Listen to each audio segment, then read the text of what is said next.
The building that housed Global Studios in Century City was impressive, but going in through the private entrance to the office of the head of the studio, the CEO of Global, was like entering another universe, or boarding a rocket ship to the moon.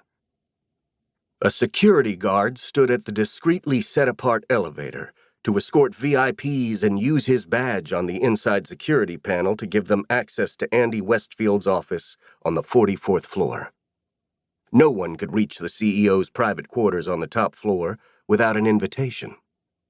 Visitors were checked carefully at the main desk, their IDs examined, their fingerprints and photographs taken, their names verified with the reception desk upstairs. By the time they reached the elevator, they had been thoroughly vetted. No attack had ever been attempted on the CEO at Global, but it had happened to other heads of studios, and security measures were particularly acute and high-tech surrounding Andy.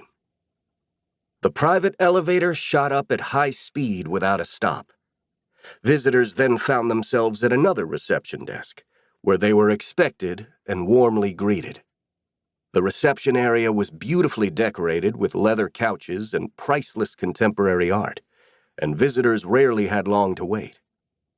The doors opened automatically into a small anteroom with paintings from Andy's personal collection, and 14-foot red lacquered doors led into the inner sanctum, where Andy sat in peaceful splendor at an enormous mahogany and steel desk with a view of all of Los Angeles. A long wall to his right spoke of his own history. There was a row of posters of his parents' famous movies.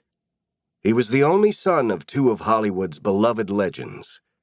His father, the most famous cowboy who had ever lived in films, John Westfield, originally from Montana, had come to Hollywood at 18 to be an actor, and was a cowboy to his very core.